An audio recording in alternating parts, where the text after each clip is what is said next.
Mr. Solicitor General. Mr. Chief Justice, may it please the Court.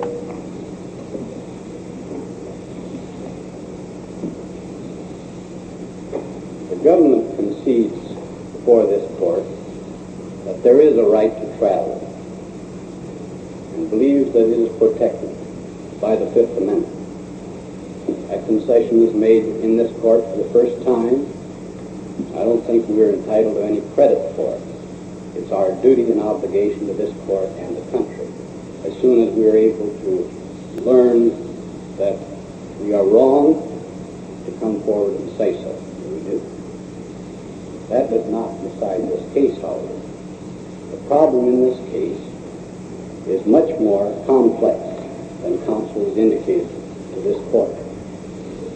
The question, it seems to us, stops at the threshold in these two cases and is best considered if we recognize that the Secretary here refused to proceed with these proceedings, hearings, or processes in any respect because of one thing: the refusal of these petitioners to give the affidavit that was required under the proceedings that the Secretary had set out.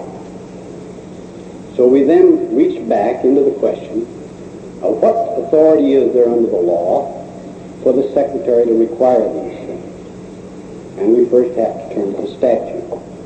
Now it's been claimed that the government never called attention before to this statute in regard to travel control, Section 1185. And in our brief, on pages 30 and 31, in this very case, before the Court of Appeals, we call attention to both of those statutes and say that they have to be construed together in order to determine the rights of the parties and the authority that we concede in this case. Now, that's not the brief in this Court, but I wanted to make it clear that we did call attention to this very point in development in our brief before the Court of Appeals, because it's charged here that this is the first time we raised that point.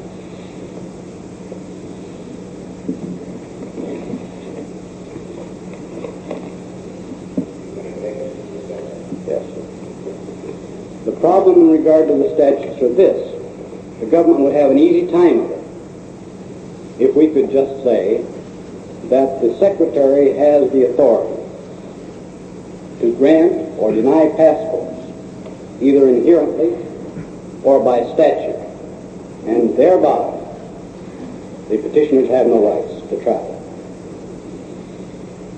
Because if we could put that statute, 211A and its predecessors, in a watertight compartment, one side, and say, you examine that, I'm satisfied that this Court would come to the conclusion that for a period of 143 or some 3 years or some lesser period, at least since 1856, that power has been exercised, both as an inherent power of the Secretary and also recognized by Congress in later years, whereby he's issued passports and denied passports over that long history of this country. Are the terms of is the passport printed here? Well, the exact terms of the passport? I don't believe it is, Mr. Justice.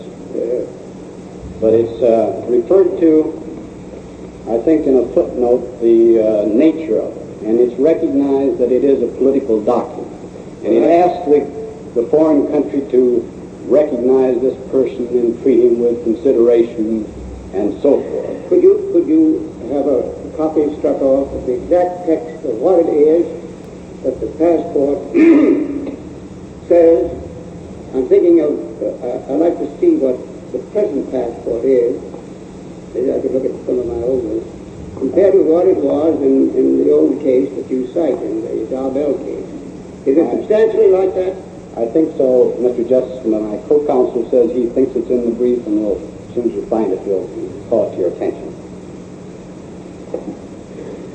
That statute, first this power was exercised by the Secretary over such a long period of years. And the government claims, I want to make this clear, that there is the inherent power in the Secretary to grant or deny the passport but it does not claim the power in the executive branch of the government at all to grant or deny the right to travel.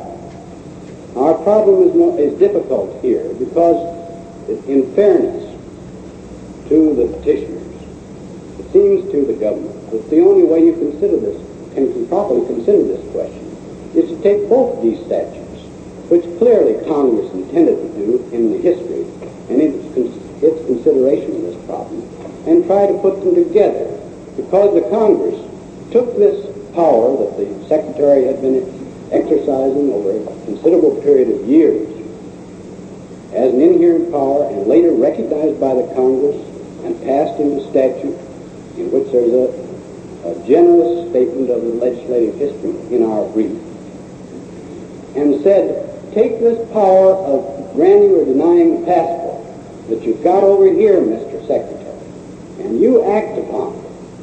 And then they passed over here a separate statute, 1185, and now I'll call your attention to it. It's in Appendix A of our brief, government's brief, in which they said, if you don't have this passport that the Secretary grants or denies, you can't travel.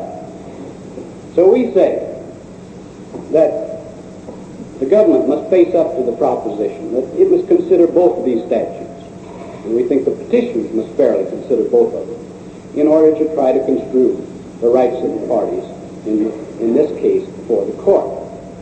Mr. Solicitor, I noticed that in Robert E. Johnson and Tony's argument in 1835, I have looked at the statutes, but as the reporter Peters gives their argument, it says acts of Congress recognize passports. This is what Robert E. Johnson and Tony said in their argument in 1835. Do you happen to know what those recognitions were by statute? I don't think they're referred. I just looked at statutes and not cited in your brief. Sorry, Mr. Justice, I don't recall that particular. But there was a recognition back in 1814 of a restriction in traveling from parts of the United States outside back in those days. And there was also by Secretary Seward a restriction that he made that was not statutory at all. Now, we don't claim that the government has that power, that the executive branch has that power to do it on its own. But he did. Well, this case, as you know, is a passport that John Quincy Adams signed as Secretary of State. That's right. So evidently, he must have thought that it was a power to issue passport. Well, it was such a recognized power by all sovereign countries that it's been exercised all over the years. But that doesn't solve our problem, because it's always been treated over a great period of years as a document that said Mr. Citizen A is entitled to travel as a respected citizen of our country throughout the various countries that are designated or except for the exception. Answer the question of whether a man can travel and have consequences follow, deleterious consequences, if he doesn't get one of these documents, which is the problem here. That's right, Mr. Justice. And we have to reach back to the question of whether or not the Congress properly could tie these two powers together, that is, the travel control, and say that it will be measured, regulated by whether or not a man has or does not have a passport, and then examine the question of whether or not the Congress actually did that very act in its passing of the statutes, whether the statutes are broad enough to cover what the Secretary did. Well, Mr. Solicitor, are you saying that without 1185, 211A could not in any event be the source of any power to control travel under the guise of a power to grant or refuse passports? That's what we say. So that if there is such power, that is the use of the passport power to control travel, it's got to be found in 1185. I would say yes, Mr. Justice. The only thing that I would like to add to that is it seems to me the history shows that Congress contemplated the use of that in such a way that it considered that they were meshing the two statutes, and that it was using this passport control. But that particular statute that gave the right to grant or deny passports did not give the right to grant or deny. That's as I understood it. Travel. Yes. So in other words, we really have to focus on 1185 to find congressional authority. Very largely, or entirely. The problem, the consideration of the... Congressional authority, but I think you say congressional authority or congressional action is the basis for the Secretary's authority? Well, no, it's congressional action as the basis for the Secretary's authority. Well, that's what I have. All right. Now, Section 1185 is set out in the Appendix A.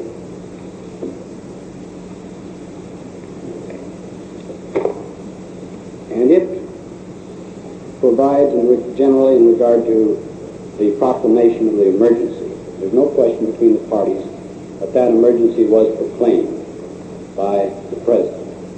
And that thereafter it also provides that he proclaimed that these restrictions be necessary in that emergency. And that was proclaimed.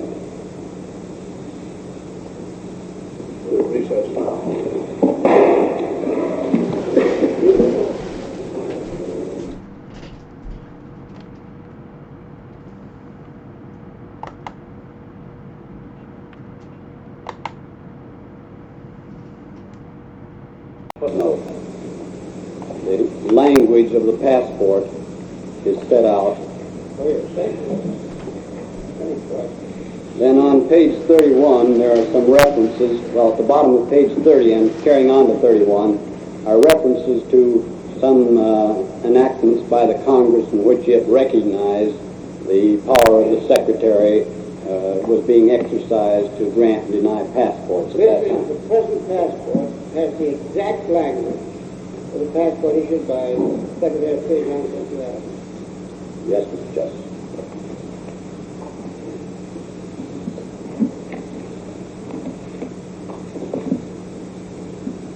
Now, turning to the appendix at page 102 of our brief,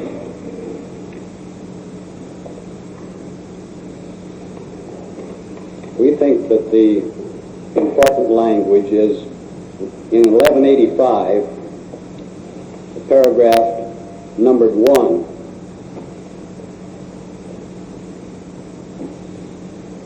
No, that's not it. In paragraph B, I'm sorry, 1B, 103, citizens, except as otherwise provided by the President, and subject to such limitations and exceptions as the President may authorize and prescribe, shall be unlawful for any citizen of the United States to depart from or enter or attempt to depart from or enter the United States unless he bears a valid passport.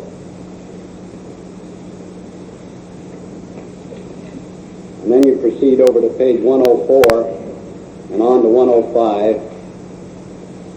and there's a proclamation of an emergency.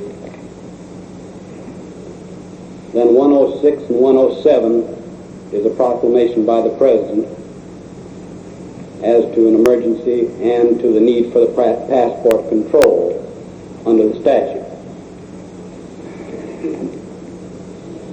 That's the one with the purpose of it is not still being outstanding. It is still outstanding, yes. Then in paragraph number 1 on page 107, provides the departure and entry of citizens and nationals of the United States from and into the United States, including the Canal Zone and all territory and waters, continental or insular, subject to the jurisdiction of the United States, shall be subject to the regulations prescribed by the Secretary of State and published, and so forth. And then in paragraph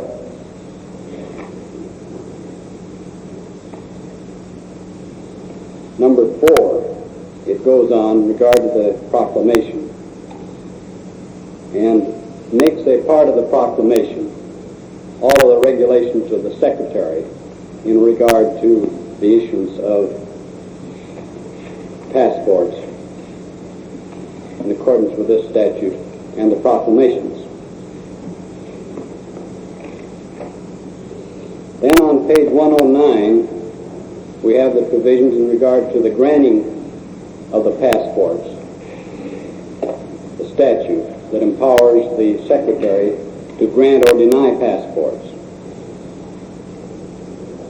And it incorporates in the first paragraph there of section 211A, under such rules as the President shall designate and prescribe for and on behalf of the United States.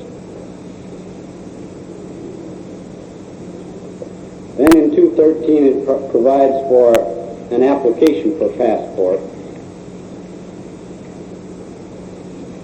Requires that to submit a written application duly verified by his oath before a person authorized and empowered to administer oaths. Containing recital of every matter of fact which may be required by law or by any rules authorized by law to be stated as a prerequisite to the issuance of any such passport. Then the Secretary proceeded to make a regulation. First, we have the Executive Order number 7856 on 110, providing for affidavits in support of an application for a passport. And then Section 51.77 authorized the Secretary of State to make the passport regulations. 53.1 provides that anyone who doesn't bear such a valid passport issued under the authority of the Secretary of State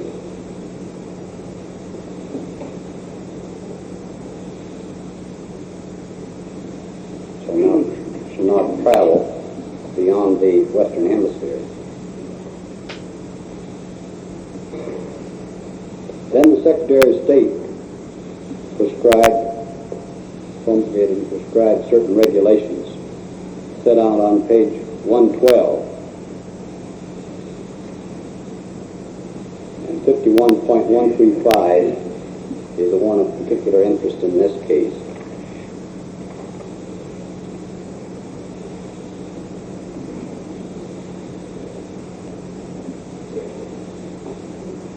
And subparagraphs A, B, and C.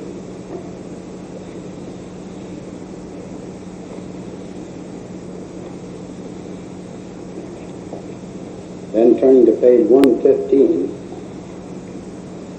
section 51.142 gives the Secretary, as distinguished from the President's giving the authority of the Secretary to provide for an application, affidavit, note, the Secretary's requirement that an oath or affirmation by applicant be given as to membership in the Communist Party. At any stage of the proceedings in the Passport Division or before the Board, if it is deemed necessary, the applicant may be required, as a part of his application, to subscribe under oath or affirmation to a statement with respect to present or past membership in the Communist Party. If applicant states that he is a communist, refusal of a passport in this case would be without further proceedings. Now that's taking that train through those various statutes and the proclamations and the regulations. The government's position that the proclamations and regulations were provided for and authorized by law. Mr. Twister, may I ask you to tell me what is meant by what is implied or contained by Section 27 in the First Crimes Act passed in 1790. I believe that's the First Crimes Act passed by the Congress, April 30th, 1790. Section 27 says that if any person shall violate any safe conduct or passport duly obtained and issued under the authority of the United States shall be punished by 42 years. What does that mean, to violate any passport duly obtained and issued under the authority? How would it be violated? The government construes that it has to be used to be violated. And what was the violation? Well, because this assumes that you've got a passport It was duly obtained and issued as the one by John Quincy Adams was in that early case. How is it violated? Well, often the passports are restricted. In fact, it's a common practice now to stamp on passports. The countries, the geographically restricted. Yes, if they cannot. That's what this means. If John Quincy Adams issued a passport to go to Peru or to Belgium, and he goes to the then Prussia, so that be within this statute. Well, that's the way I would That's the way you read it. And the government construes that the person has to use the passport in order to be in violation of the statute. Does this provision continue down to date? Yes. In this particular Kent case, the evidence, I think, is uncontradicted that Mr. Kent went into Iron Curtain countries and to Moscow in violation of the provisions of his passport on several missions. And that's one of the things that's discussed in the case. But it is not a ground for the action here. The ground... And Congress imposed a sentence of 3 years for that. James Madison in the Congress. That's just rather limited.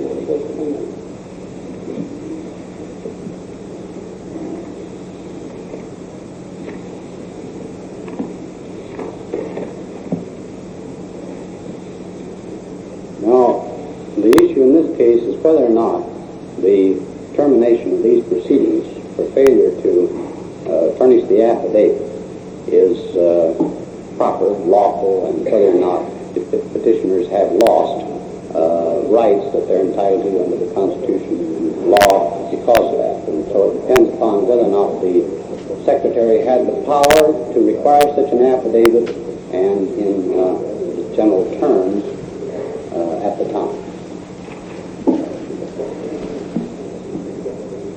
We believe that the statutes and regulations, proclamations that I referred to do authorize the requirement of an application.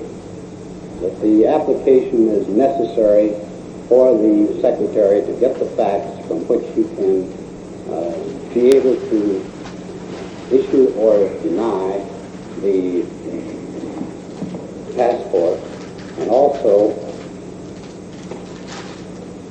that the requirement under the oath is reasonable. It's expressly provided for by not only the regulations of the Secretary, but also the proclamation of the President. And going back into the history of this whole matter, which largely developed in the war period, 1914 and later years, the Congress addressed itself to this question of travel control because it found, and there's considerable history in the hearings about it, that passports were being used by citizens of the United States to further the war effort and various espionage and subversive activities of Germany during World War I and prior thereto.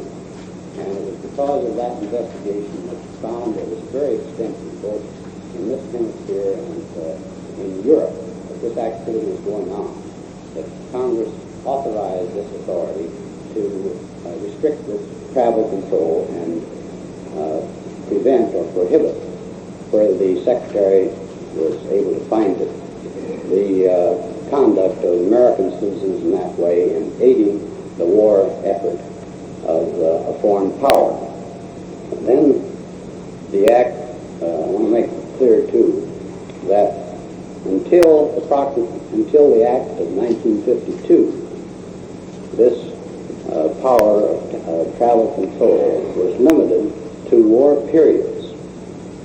And it was in the act of 1952 that the Congress extended it to the emergency proclamation, as well as providing that it should cover any war period. 1918. Yes, in this type and form. Mr. Solicitor, we notice in looking at the terms of the relief freight for that the petitioners stand on the Act of 1926. Assume they can stand on the Act of 1926.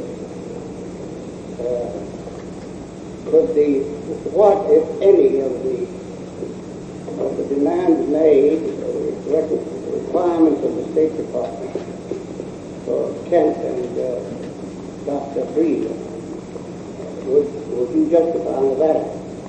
Well, we think that the problem would be the same under that act that it is under the 1952 Act.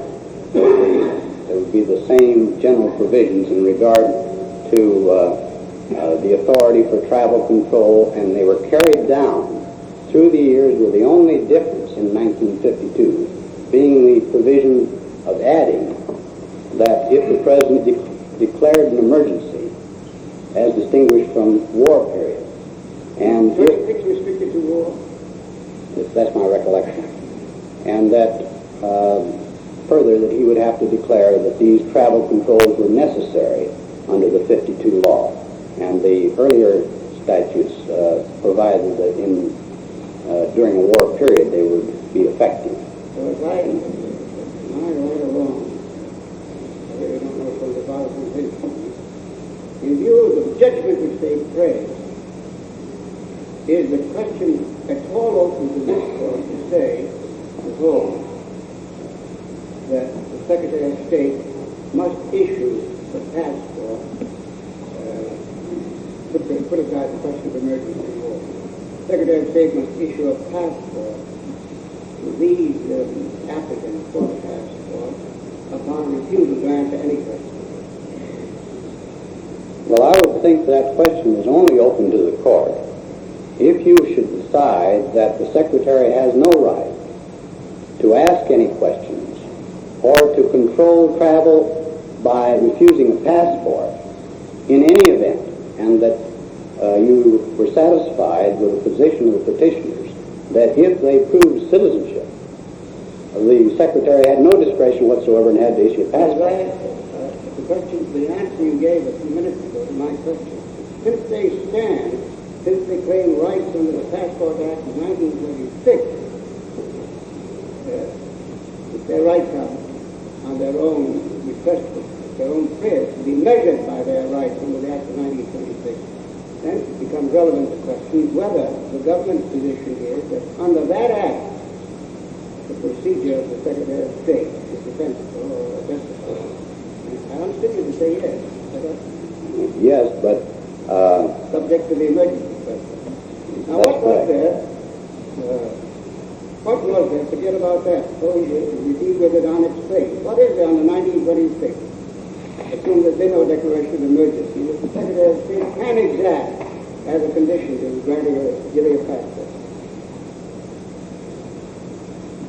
well, he can exact an application, and that application is in the form of an oath that it has to be sworn to, answering the various questions that he sees fit to promulgate. Any of the 1926 Act require an oath of disavowal of Communist Party membership, from your point of view? Yes. So what do you say? You can grant the basis of that prayer and they're not entitled to have relief. Is your position, isn't it? Well, If he can... they say their position is that we cannot make such demands. Yes, I understand that, but you say that you can justify such a demand, disavowing membership in the Communist Party on the basis of the 26th Act. Is that right? Well, it's the Section 211A, which is the section in the Immigration and Nationality Act. And I think it's the amended section that they're relying on, and that they don't try to go back as far as 1926 on. So if I read you their first prayer, therefore plaintiff prays for a judgment, decreeing that the plaintiff, this is page 6 of the 481 record, plaintiff prays for a judgment, decreeing that the plaintiff, as an American citizen, is entitled to a passport under the statutes of the United States, including the Passport Act of 1926. I think they would take that as amended. Well, since then, their rights haven't been, the power of Secretary of State hasn't been cut down. No. But it would involve the question of the contemplation of the all that's developed since in regard to communist activity since 1926. It wouldn't be limited to whatever the situation You are was. answering unequivocally that if you take only 1926 unamended, the Secretary of State can ask an applicant who could have asked in 1926, I don't know what he did, but he's not a member of the Communist Party. That would be my position.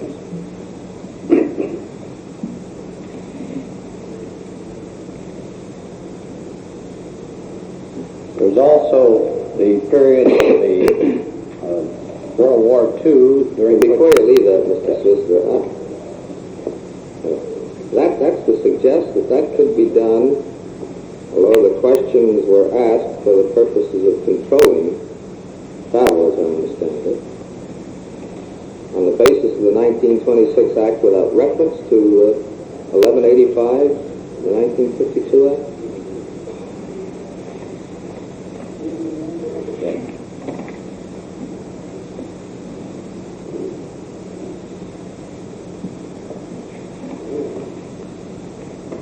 I think the correct instruction is that 1185 has to be read with the Immigration Nationality. That's the 1926 Act. Yes. It was the amended act. It was carried in. Well, what I'm looking at is at 109 of your brief. Is that the 1926 Act 211A?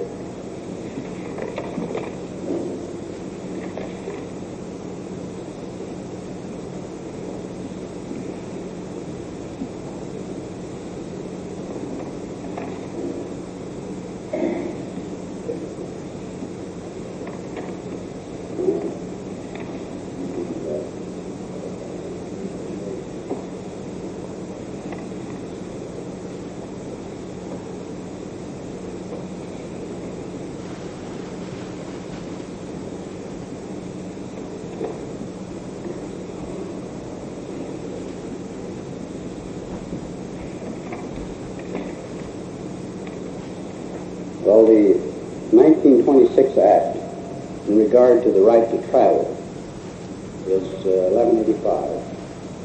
That's the 1926? 211A, The 211A is the in 1926. regard to the right to issue the passport. Yes, but that has nothing to do, I thought you said before lunch, but you said that section has nothing to do with the right to control travel. That's right. And you have to get at least The authority to control travel. authority to control. The authority of the Secretary to control is the 1952 Act, 1185. Well, 1180, yes, except that 1185 was a reenactment of the earlier. I'm sorry, you having trouble. 211A, which we've just been talking about, Yes. authorizes the Secretary of State to grant and issue passports, etc. If it authorizes to grant, I presume it authorizes not to grant. That's, And that's the Act of 1926. yes. And these petitioners asked for this very relief. They say, including the Act of 1926, under the Act of 1926, the Secretary of State must issue me a passport. And that's what they're asking for. Yes, but I think their claim is broader than that. They say that you can't Can you deny. can you satisfy it by acting under 211A? Well, Whether their claim is broader, whether their reasoning is broader, but Yes. that's what they are. Now, what I want to know is whether under that provision, with the added qualification, under such rules as the President shall designate, did he issue any rules on the 25th? Were there any indeed? the 211A, no. There were no presidential rules? Yes, there were presidential rules under Under 211A. that, I'm sorry to have the repetition. Yes. It seems to be pretty important.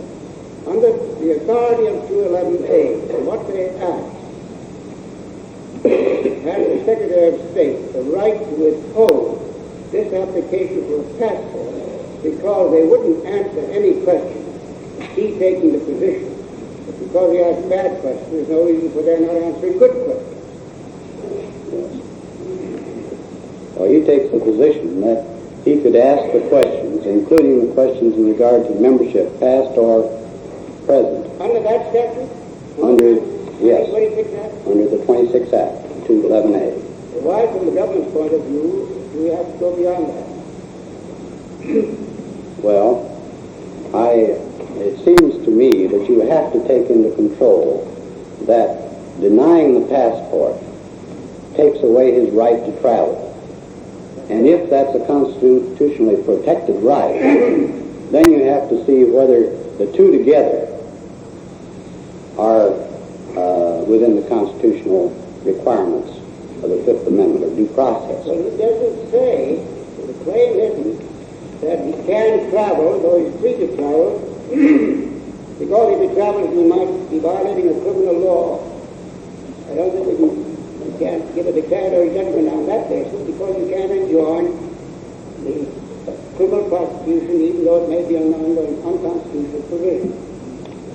Well, so if the Secretary of State is justified, I really am puzzled. Yes. If the Secretary of State is justified under 211A not to grant a passport because the petitioner didn't answer the question, are you a member of the Communist Party? Why doesn't that, why does not justify the Secretary of State, and how can you get a remedy against that? Well, their position is that action on the part of the Secretary of State, by reason of 1185, reaches in to deprive them of the right to travel because of the fact that the two are tied together by the Congress. And therefore, by just the act of denying the passport, the Secretary tells them you can't travel. But if by statute he's allowed to make that denial, then you must reach the question of constitutionality of that denial under 1926 Act.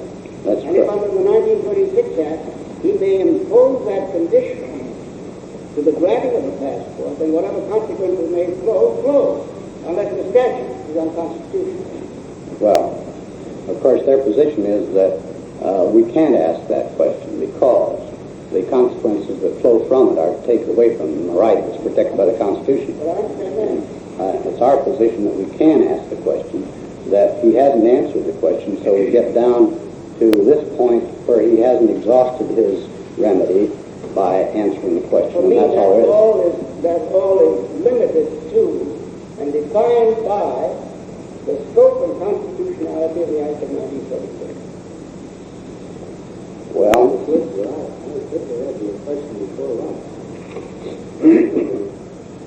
The government's concession that the right to travel is a liberty protected by the Fifth Amendment that's correct. carried with it the concession that this could not be defended, that is, this line of questions as a method of controlling the right to travel, could not be defended under the 1926 statute standing alone. Perhaps I must have misunderstood you, I'm not sure. But that it may be defended constitutionally when read in connection with the congressional regulation of the right to travel found in 1185. Well, Was I wrong and did I misunderstand it? I'll try to answer the question. If you construe that it's a question of whether you can deny or grant a passport, whether the Secretary has that power, it's the government's position there isn't any question but what he has it inherently, and Congress has recognized it and granted it over a long period of years. But it's also the government's position, or we believe it's sound in this case, that you can't disregard 1185, because that says that if you deny the passport over here, you take something away from the same time over here, and that it would not be something you take away is the constitutionally protected right to travel. That's right. Yes. And so that we have to treat both statutes in common, as Congress said, as the measure of whether you have a right to travel. Under 1185, it depends on whether or not you get a passport over here. Yes, but if you had nothing but the Act of 1926, and the government was here, defending the right before issuing a passport, questions. The government, you were here saying the Secretary of State was authorized to ask those questions. The refusal and the constitutional justification of asking those questions, leading to the denial of a passport, of course you would be taking away his right to travel. You don't have to talk about that, because if you may condition his travel on having a passport, or if you run the risk of going to jail and traveling without a passport, then by denying him a passport, you're interfering with his right of free locomotion. Well, but there were times when granting or denying him a passport would not preclude you from traveling. It was you could travel anyway without a passport during the history of our country. And there were not the sanctions that go with the provisions of the statute. What I'm saying is that the criminal sanction, namely, that he may land in jail provided for a criminal statute. I don't see how I can make a declaratory judgment that can't be possible, because you can't enjoin a criminal prosecution. Well, when do you say it was first required to have a passport in general? Well, Was it before 1926? there were several periods during our history at different periods when the passport was required, but during the entire period that's involved in this case, he had to have a passport in order to travel, because the statute required it, and there were criminal sanctions if he didn't. Now, we, in a footnote in our brief, we call attention to the court the fact that we could claim that the argument could be made that under the statute in regard to the power of the Secretary to grant or deny a passport, that you didn't have to consider 1185, because all that was really involved here was that he didn't file the affidavit or didn't make the oath, and therefore the Secretary was authorized, regardless of anything else, not to grant the passport. But we felt that that didn't dispose of this case properly for the court, and the court would have to go further to examine the effect of that act. And if you say to a man that unless you get a passport, you can't travel, and he's got a right to travel, constitutionally protected right to travel, subject to whatever due process and rights under the Fifth Amendment, whatever lawful limitations there are under the Fifth Amendment, then you have to go on to examine that question.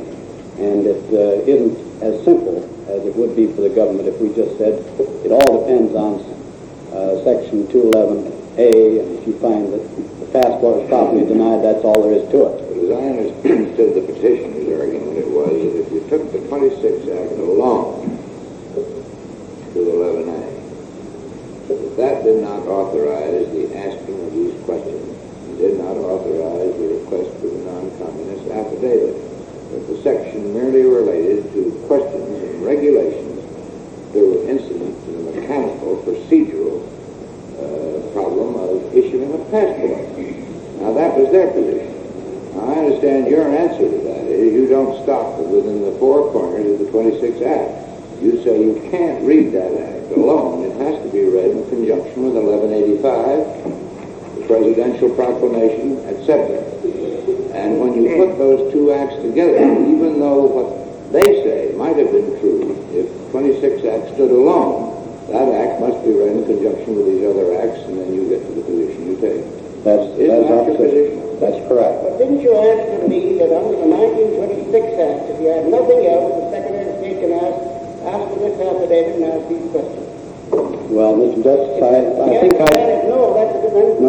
I did answer that way, but I want to put a caveat that I feel that in frankness with the court, it isn't a proper solution or approach to this case not to reach into what the effect of 1185. I noticed that answer, and I thought you'd misspoken yourself, which I gather is the fact now that we've fleshed this out. But you do not say you misspoken yourself.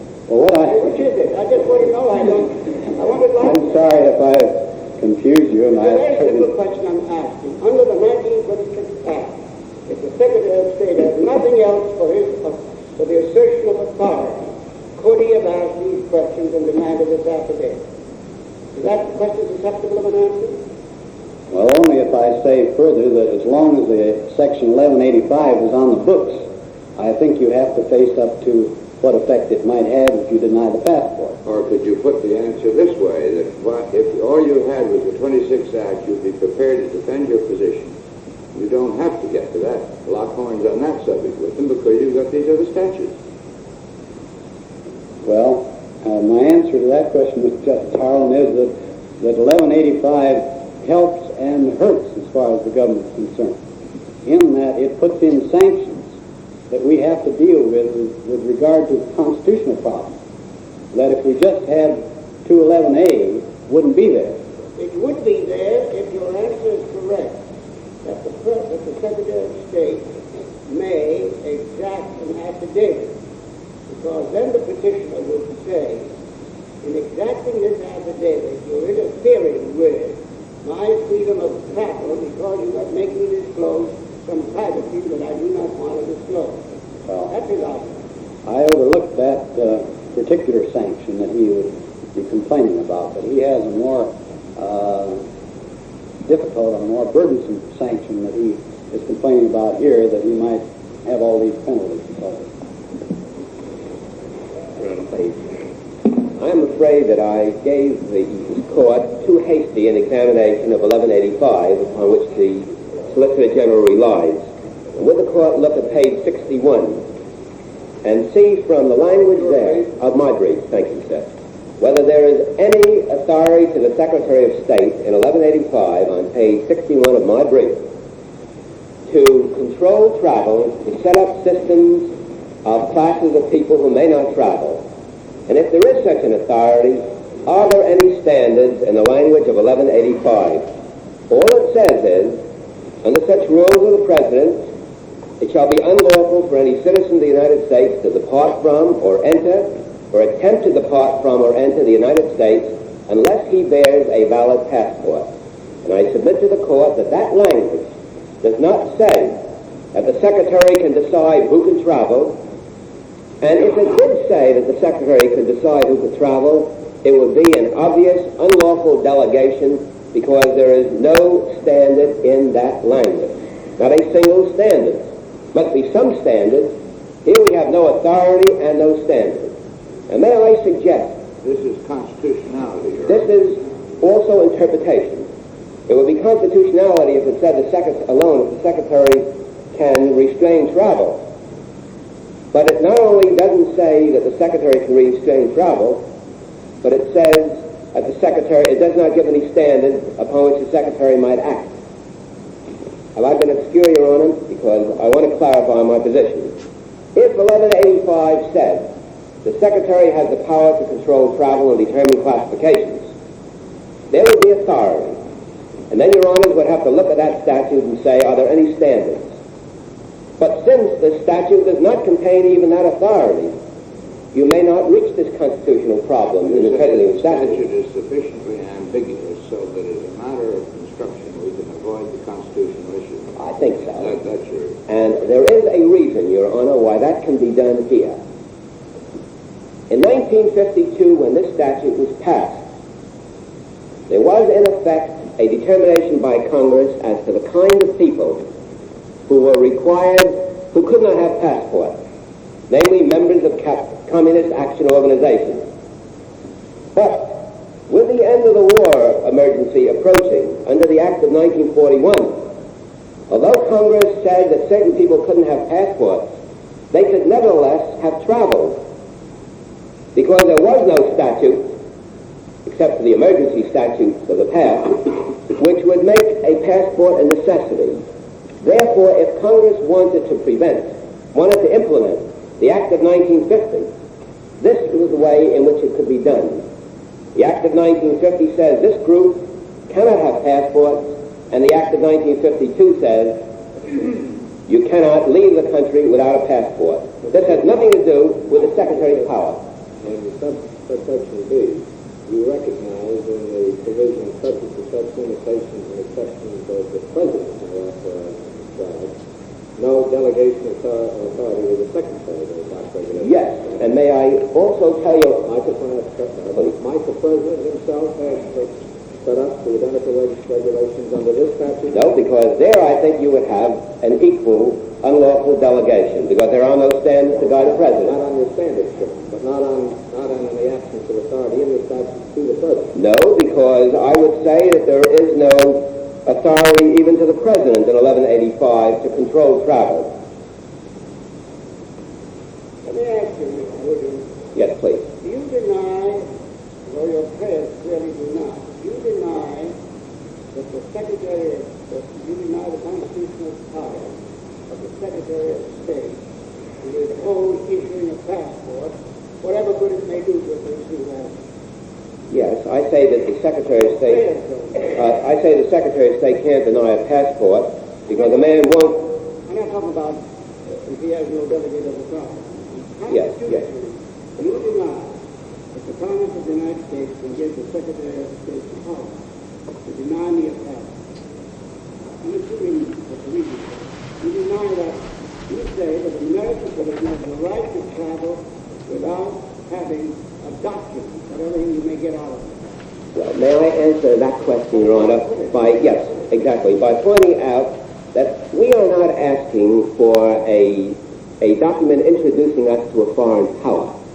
The situation is different in 1955 and 1958. We will take any passport that is issued which identifies us as American citizens, which we are, and which other countries will then permit us to enter as a result of. But you deny that the Secretary of State can satisfy himself before he issues such a political document, that you don't belong to that your client doesn't belong to the Congress. Yes, I do, but I don't agree that this is a political document. And the Court of Appeals below, as Your Honor will see from the opinion, recognizes that whatever the passport once was, it is today a requirement of movement. It is no longer really a political document. Let's not make up things. He just said that you don't deny that you may be required to have a piece of paper from the Secretary of State accrediting you to a friendly nation.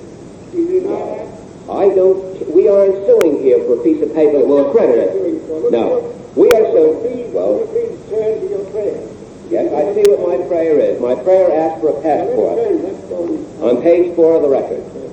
We are asking for a passport. And a passport, as we construe it under the Act of 1926, which does not describe the form of the passport, is merely a certificate of identity that we are American citizens. I don't care what you call it, but it's something over the signature of the Secretary of State that has, as I've indicated, exactly the same language that is attached to the signature of 1835. But it doesn't have to, Your Honor. We aren't asking for any particular language. If the language is significant as a letter of introduction, we can do without it. We simply want a document which is necessary in view of 1185 to leave the United States. In other words, you want a license to depart. That's really all we want, is a license to depart. We're preventing from departing at the present time. Then you agree that the government, that the Congress of the United States can make conditions upon your leave to leave the country. Is that right? I haven't said that they can make conditions. No, sir. But look at the decree. You say Yes. you're familiar with it. Look at it. I am. Praise for a judgment decree that the plaintiff as an American citizen is entitled to a passport under the statutes of the United That States, is correct. including the Passport Act of 1936. Yes.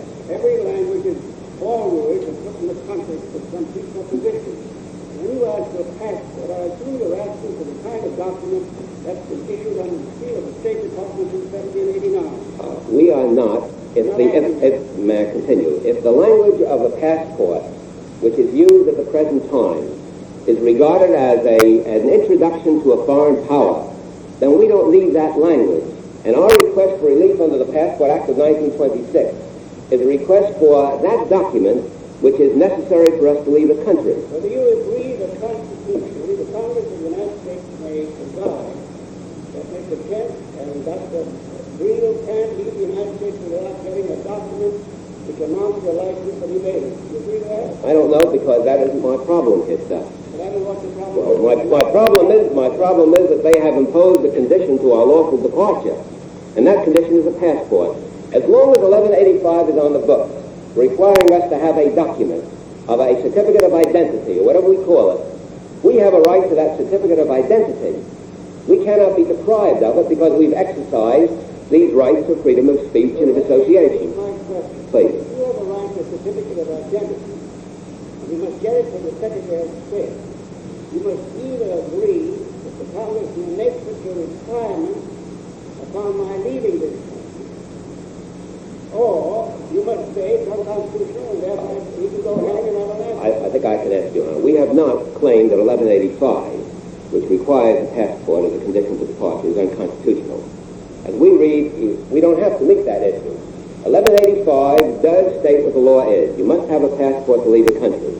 We are saying that in view of that state of the law, as represented by 1185, which we're not attacking, and which is not recited in the passport regulations, the Secretary must give us a passport. I must insist on pressing my Please. question. You now agree that it is not beyond the constitutional power of the Congress of the United States to condition an American citizen leaving this country to get some kind of piece of paper from the Secretary of State. Is that correct? Yes, I have agreed to that. But I have also said, if I may repeat, that the Secretary may not condition the issuance of that departure. I think Your Honor understands I know me, upon an improper condition. I understand that you and I would agree that the Secretary of State can't be authorized by the Congress before issuing me a passport to find out what my religion is. That's correct. I understand that. But I just want to make it clear that you're asking, and by asking agreeing to the constitutional power to have the Secretary of State condition your leaving in mind on the grabbing of some kind of a piece of paper. Yes, I Therefore, quite it gets down to what the conditions may be. We can't question the fact that, for example, a motor vehicle bureau can require an automobile license of a man. We don't question that. No, Now, I may, the suggestion that this is like a motor vehicle. I have, This picture will go a good long distance beyond where I was. perhaps we don't have to reach that point. And may I say that Your Honors have had a construction of 213, a construction of 211A, which appears on page 59 of my brief, which is not supported by the language there. It was suggested here, and I'm not clear whether the suggestion is still made by the Solicitor General, that under 211A, the Act of 1926, which, by the way, has never been amended, Your Honors, the Act of 1926 is not amended by anything. That statute, it is suggested by the Solicitor General at one point, authorizes the Secretary to require an affidavit at the Communist Party membership and these other things. There is nothing in 211A, if Your Honors will see it, which contains such an authority.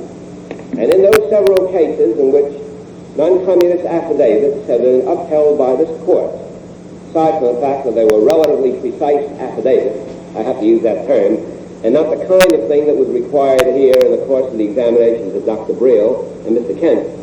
In all of those cases, whether it be Garner or ACA against Dow, we found that it was a legislative body that had made the determination that such an affidavit should be required.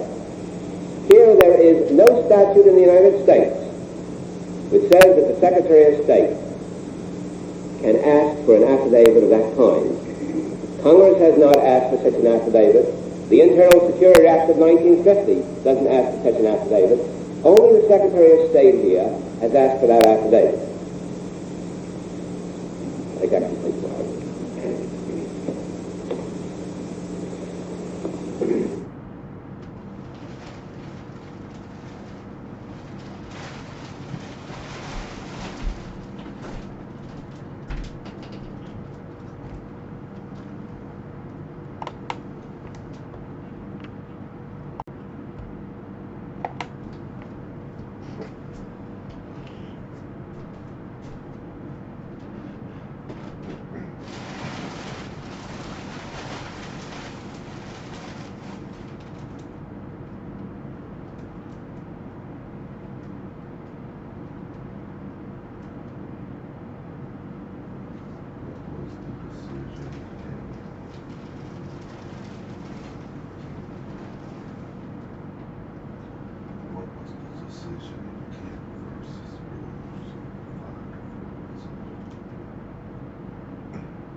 Chief Justice. May it please the Court. When we recessed a half hour ago, we had just reached the point of identifying in the large the two constitutional attacks on this statute, two bases for constitutional attack. And I would now like to turn in the first instance to the Fifth Amendment attack. And as we said, the question here is this fair? Is it reasonable? Is it a rational means to an end that Congress is free to pursue under the Constitution? Now, it seems to me that this is fairly readily disposed of. The end that Congress is pursuing is the preservation of the national security by frustrating the purposes and objectives of a world movement which is dedicated to overthrowing our government. And as this court, quoting Madison in the 41st Federalist, said, protection against foreign danger is one of the primitive objects of civil society. It is an avowed and essential object of the American Union. The power requisite for attaining it must be effectually confided to the federal councils. So we have an appropriate end, an end that Congress can constitutionally entertain. And we have a finding that Congress has made on the basis of evidence that travel is a necessary part of the apparatus, the integument of this world organization whose purposes it is seeking to frustrate, so that it is then not irrational to seek to prevent that travel as a way of seeking to prevent the attainment of those unlawful objectives. I'm not sure I entirely understand what you say is the basic source of congressional power in this area. I think we're agreed that the basic source of congressional power is the power to protect and defend the national security against foreign danger acting internally through dominated and controlled organizations. And a foreign movement which requires, because it's working at a distance, because it's working through semi-covert internal organizations, requires travel to establish contact and strength and tie the bonds with those internal organizations. Is this the war power? No, sir. It's not wartime, and therefore it's not the war power. Is it the implicit power to regulate foreign relations? No, sir. I think it's power to take action to protect and defend the security of the United States. Now, that's part of the power to conduct foreign relations, because the object, one of the main objects of our foreign policy, as it must be of our domestic policy, is to protect the security of the United States. It's not the commerce power. It's not the commerce power, no, sir. I was just wondering where you found it in the Constitution. I find it in the sovereign, the inherent power of every sovereign to protect its own existence against foreign danger. Now, the Edwards case, Edwards versus California, I think, put the power to restrict travel of citizens inside the country on the Commerce Clause. yes, it did in the Edwards case, although, as you know, Mr. Justice Douglas, the Crandall and Nevada suggested, and other comments have suggested... That was a minority view, I think, in that case. Yes, but it seems to me one has to consider that it is also... I was wondering if you could, under the theory you now advance, whatever commerce power, foreign commerce, or whatnot, whether you could justify an act of Congress that would make all members of the Communist Party in house custody here.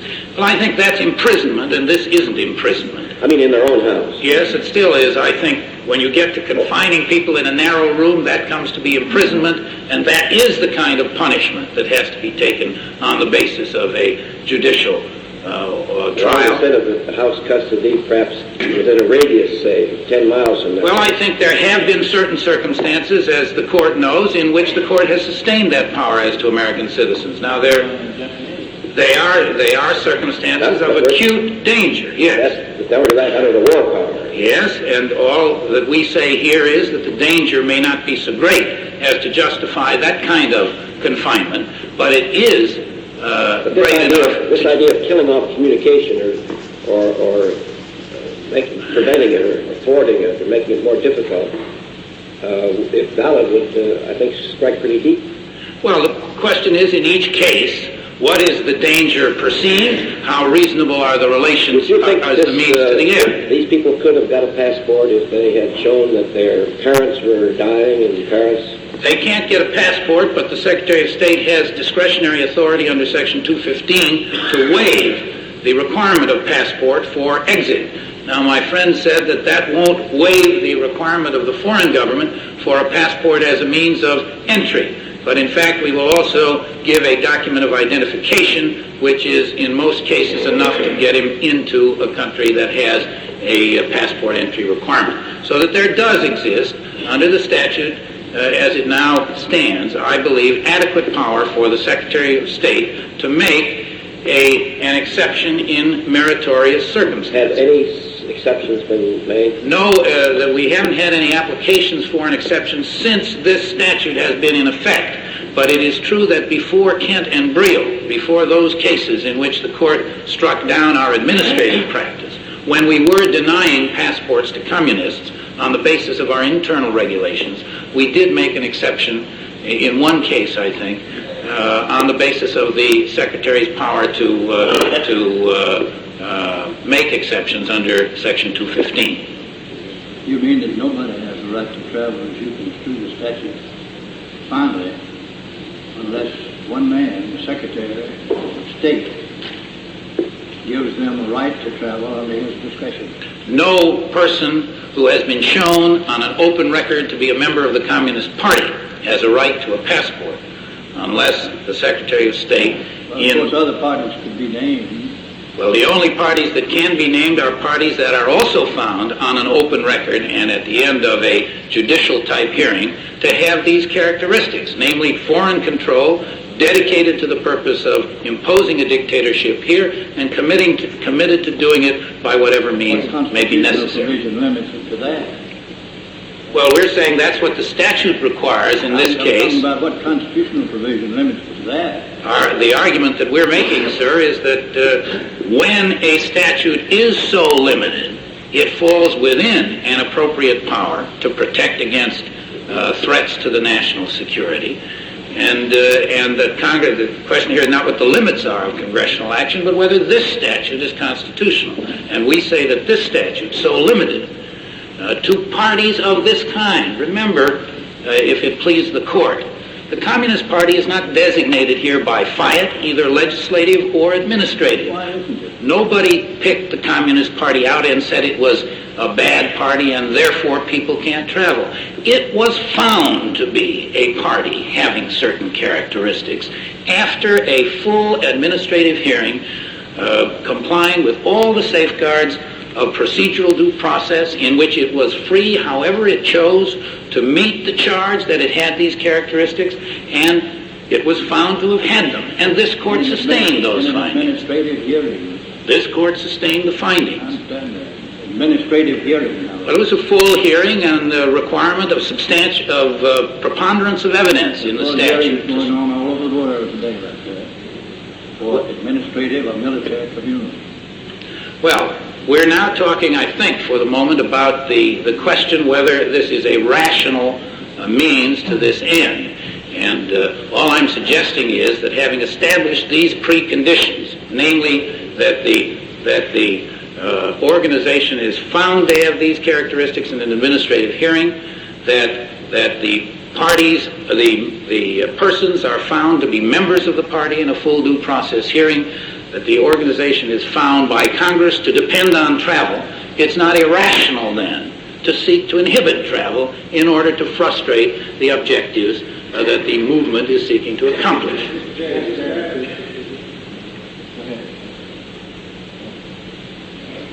I was just going to ask you if you thought it was necessary to have absolute prohibition. Well, that's what I was going to say. Absolute prohibition on travel? In other words, Could they take that into consideration? I suppose there's different shades and types of communists. Some are perhaps more dangerous than others, depending. Well, I think that's exactly the main burden of the attack on the statute under the Fifth Amendment. It is that to say that all communists can't be permitted or given passports is too broad, so broad as to be irrational. But I submit that at least for the Fifth Amendment side of the case, I think perhaps different considerations and different principles would operate. I think those principles operate to sustain, but different principles operate on the First Amendment side of the case. But for the Fifth Amendment side of the case, I think we're in the same place we were in American Communications Association versus Dowds, where this court said that the mere fact that membership in a political association is made the basis of classification does not mean that the classification is irrational or unconstitutional. And indeed, the court will remember that in the Dowds case, again, two of the dissenters, Justices Frankfurter and Jackson, upheld the oath on the membership side of the oath. They worried about the belief side of the oath. There is no belief issue here. There is an objective standard, membership. Now, why did Dowds say that? Dowds cited a whole series of cases. It cited Agnew versus Board of Governors of the Federal Reserve, upholding a statute which prohibited all underwriters from serving as officers or directors of national banks. It wasn't necessary to bring home to the particular underwriter that he might be going to commit a breach of trust or have a conflict of interest on the national bank. It was enough that the class was rationally related, the classification was rationally related to the evil to be forestalled.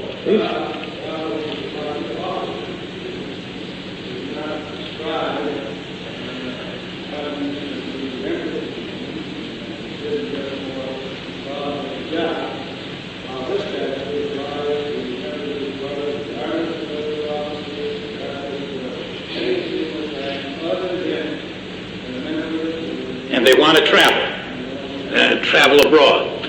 Well, I think, again, if I may address that on the First Amendment side of the case, because I think that's where it was addressed in Dowds, I just want to establish here that the general principle that the classification is not necessarily related to the particular persons of whom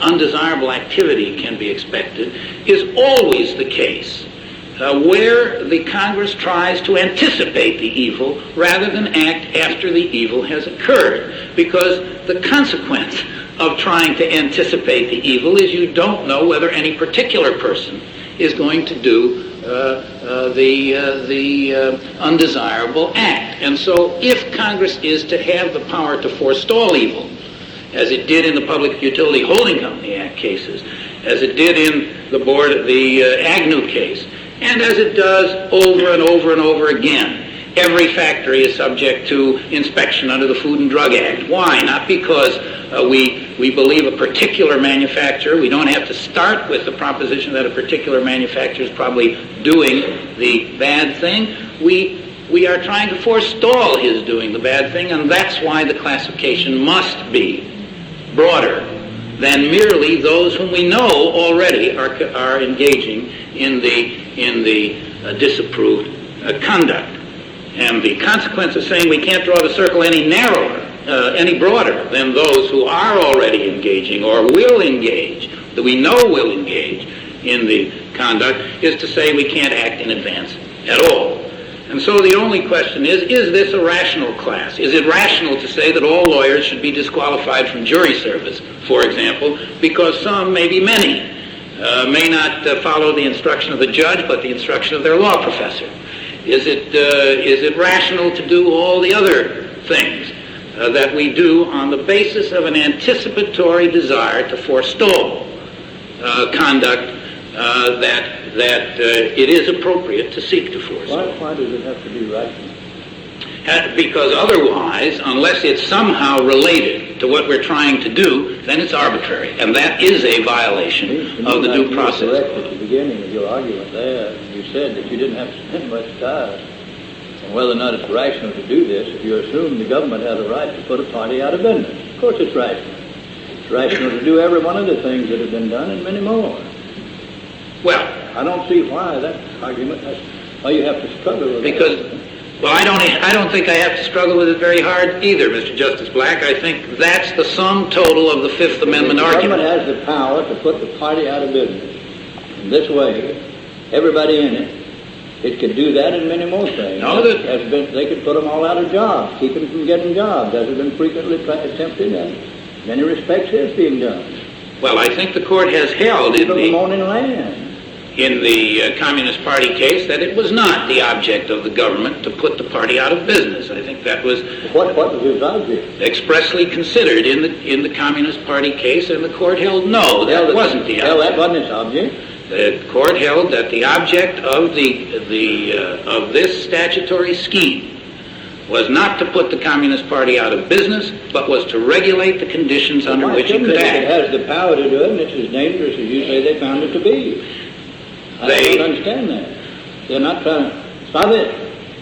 They're Why pass the law at all? They are trying to frustrate the evil objectives which Congress found. Now, the fact that Congress did so, having a care to other rights and principles that operate also in the premises, shouldn't make the act unconstitutional. Quite the reverse. The fact The court that to pass on that, weighing the circumstances each time. court that doesn't have to pass on anything in this case, but the question whether the withdrawal of a passport from these two appellants under these circumstances was beyond the congressional power. But you say that depends on whether we think and what they did rational. Well, it does for the Fifth Amendment part of the argument, yes, sir, and that's why I say I don't think the Fifth Amendment part of the argument is very That difficult. makes us the final arbiter of whether a law is constitutional, despite what the Congress does. No, you have to judge what Congress does, and you have to judge it as you all well understand with under the Fifth Amendment, with deference to the fact that Congress has made this choice, and Congress has made this choice. So to say that it's an irrational choice is the exercise of a That's an easy word for determining whether something violates the Constitution. It's like those easy words that allow you to bypass the words of a constitutional provision, such as irrational and capricious. It's always easy to find that one way or the other. You don't have to cover much of it. Well, I don't know. And the court does it, you say. I say the court has done it, and has done it over and over again. And I say that I don't know any other test under the Fifth Amendment. Now, I think the real problem of this case and the real issues of difficulty, and there are issues of difficulty, arise not under the Fifth Amendment, because as Mr. Justice Black has said, it's not hard to find rationality in this pattern given the premises that Congress acted on, and that this court has said they could act on. So the real problem... I find none at all. What? I find none at all. Fine. I'm pleased to accept Your premises. Yes, I'm pleased to accept the concession, Mr. Justice Black. I'll give it to you. The real issues here are under the First Amendment. And as the counsel for the appellant say, the question here is the statute narrowly drawn so as to keep to a minimum the impingement and the peripheral impingement on First Amendment rights, which we've already defined and discussed. And I say this statute is narrowly drawn. Nobody here is prevented from travel on suspicion or on the basis of some secret dossier. In fact, quite the reverse.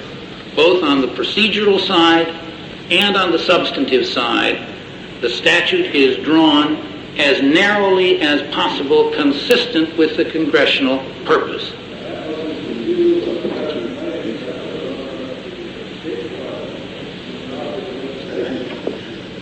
Well, I'm somewhat, I would say, surprised, Mr. Justice Goldberg, to hear it said that a statute which permits the Secretary of State to withhold a passport if he finds that the travel may be inimical to the national security or national interest of the United States is narrower somehow than this statute. look at that standard, the standard that it...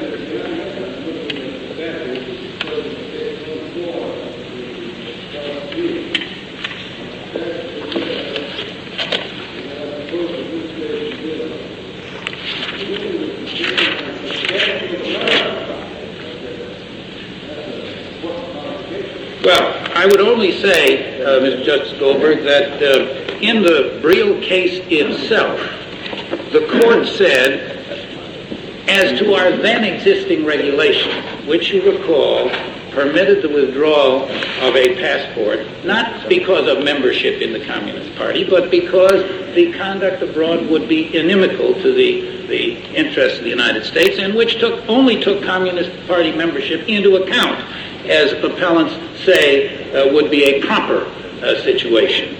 What the court said about that is, and it said, the only law which Congress has passed expressly curtailing the movement of communists across our borders has not yet become effective. That was this Section 6 that we're now talking about. It would therefore be strange to infer that pending the effectiveness of that law, the Secretary has been silently granted by Congress the larger, the more pervasive power to curtail in his discretion the free movement of citizens in order to satisfy himself about their beliefs.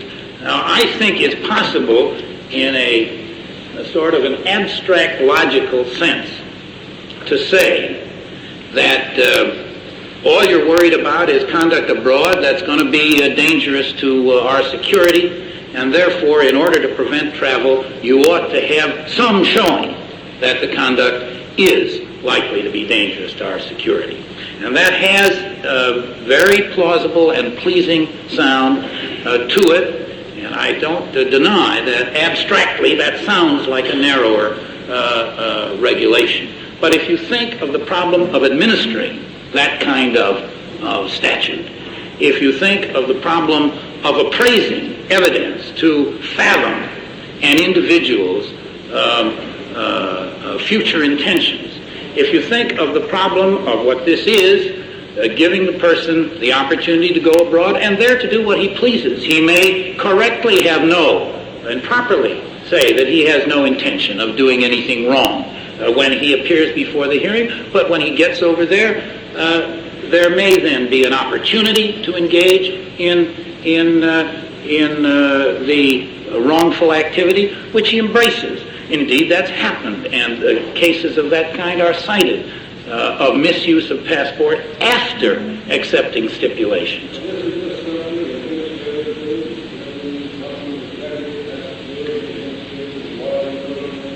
Surely, and all I say is that to say that that's narrower than the inhibition proposed here is to me a strange way of dealing with it, because what have we done when we've had to administer standards of that kind?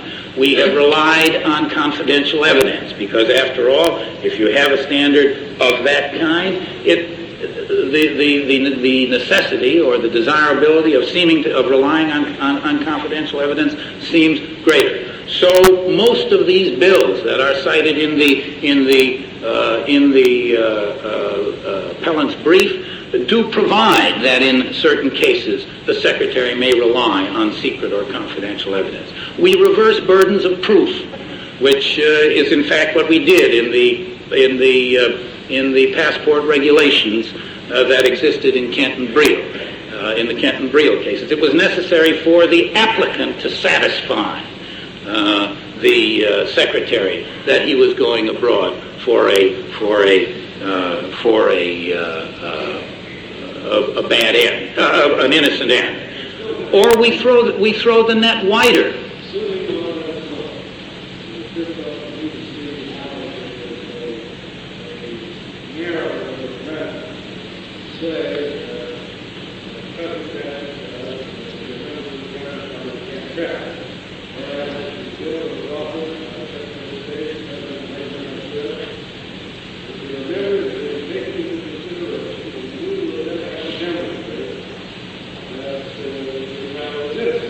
Yes, but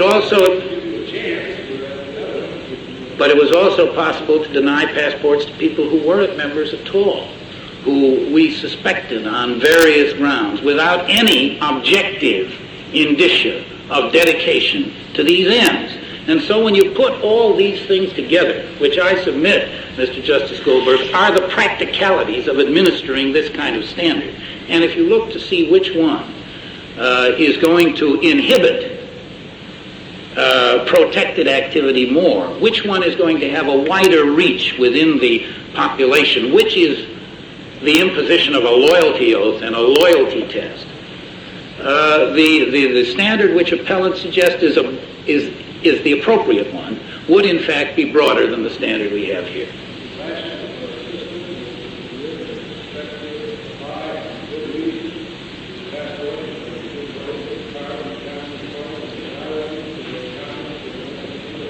Well, I think we do have the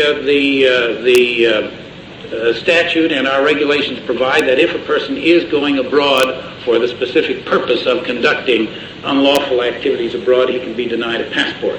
And we have done that upon occasion. So that our espionage person, the person who is actually going abroad, and we know that he's going abroad to do something unlawful, is covered. And I think the court in the Kent case said that that was an appropriate regulation of the passport right. So the difficulty is that it only happens in the rarest of cases that we know that a person is going abroad for espionage. And my friends say that the prevention of espionage is the only object of this statute. I think that's not the case. I think anybody who has engaged in a cooperative venture, all of us have engaged in many, for business, for pleasure, for government, knows that face-to-face contact, knowledge, understanding of the minds and of the actions of one's co-participants is an essential to the success of that kind of venture. This isn't speech in the accepted sense. This isn't association in the accepted sense. This is a team getting together to work for its objects as a team. Now, when its objects are unlawful, or when its objects are those of the kind that this world organization has, it seems to me necessarily to follow that this kind of personal contact, face-to-face intercourse is essential to the carrying out of those objects, and therefore Congress, instead of passing this law as it did, has passed a law that says that any person who has certain beliefs shall be denied a passport, and did not give him a jury trial. Would that violate his right? Well, I'm not prepared to say that it would. It would be a much harder case than this, as the court. This is just a number of people instead of one. No, because it is not a number of people who simply entertain beliefs. It's a number. It might be a little more difficult here because the law, Constitution does say something about the right of assembly, which all the courts have taken to mean right of people to join a party. Well, the Constitution says something about belief as well, speech as well. But it says something about a jury trial. When the government does something to somebody, isn't he entitled to a jury trial? No, when the government imposes disabilities which are not criminal penalties on a person, he's not necessarily entitled to a jury trial. What's the difference they put at the end of the act, this is a criminal penalty. And if he believes this, he has certain beliefs, the secretary will deny him in his discretion a passport. Well, I think there are two differences, main differences in a criminal penalty, and I don't disagree that by compounding civil disabilities, one can reach the point where one is really prohibiting the activity outright. But the main difference... Well, it is prohibiting these people... Not from speaking or believing or associating. Going abroad. It's prohibiting. It's regulating their travel. Regulating it by prohibiting them to keep them from doing it. But not prohibiting Suppose speech. the law just was aimed and you had to try it person by person. Would they be entitled to an indictment or a trial by jury? Not in accordance with not according to this legislation which was offered and which these people argued. You see, it's supposed to be over the legislative power. Mr. Justice Black, I don't believe they would be entitled to a jury trial on the issue of whether they can have a passport. For example, In other words, the secretary could call any of us down at any time. We wanted a passport. And you say, well, you have certain beliefs that... no, he has to act... that if you have these beliefs, you can't have a passport. No, he has to act as... If we said we want a jury to try this out, not you, the administrative agency, we couldn't get it. No, the secretary can act only in accordance with statutory authority given to him by Congress. That's what the Kent case said. It's necessary now and then to remember that there's something that's over the power of Congress, namely the Constitution of the United States. No, I'm I'm asking you if the government can take things away that value to a citizen without giving him a jury trial. Well, every young man who served in the Army has had his locomotion restricted without a jury trial. Anyone who is put into quarantine because he's got the smallpox. The relevance of that year? The relevance of that? This court upheld the right of the government to draft an army. The relevance of that and is... they can draft an army. It's not doing anything to them except what it does for everybody alike.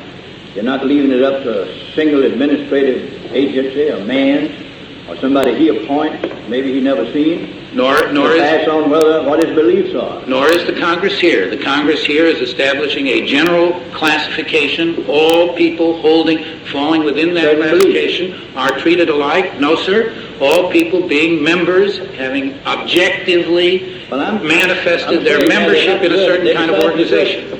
They decided to do it perfectly rational, and it would be rational to try them separately. Are you going to let them be tried by an administrative agency? I think the question of trial here is just inapposite. This isn't a trial for their beliefs. If you were asking for a passport and they got you before an administrative agency, they charged you with having bad beliefs. Do you think they were trying you when they put on evidence before an agency? There are all sorts of things that I can be given or denied by government without a jury trial. Undoubtedly. Undoubtedly, when you have a law that's within the governmental power and it applies to everybody alike, and you follow the procedures which the Constitution outlines. My only answer to that, Mr. Justice Black, is that this is not designed as punishment, either as punishment for conduct or to prohibit conduct. Well, punishment is a broad word and includes many things. I think I'd consider it pretty severe punishment. If I wanted to go abroad and they tell that my beliefs were such that I couldn't go. There's no question that it's a disability, and I don't want to demean or deprecate the disability.